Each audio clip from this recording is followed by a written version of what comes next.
তাহলে আমরা যদি পাশাপাশি মদ শরাবকে নিয়ে বলি যে এটা যেমন হারাম পাশাপাশি অপবিত্র জিনিস, তাহলে এটা জামাই লাগলে নামাজ হবে?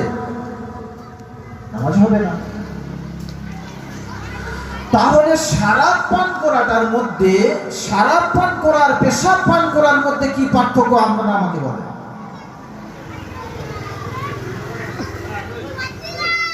আপনারা যদি আমাকে বলতে পারেন যে পেশাব পান করা শরাব পান করার মধ্যে কি পার্থক্য আছে বলেন। ওটা অপবিত্রর সাথে সাথে খাওয়া হারাম, এটা অপবিত্রর সাথে খাওয়া হারাম।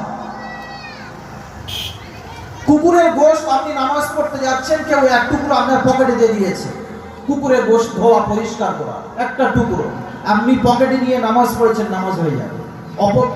ওটা অপবিত্র নয়, খাওয়া হারাম।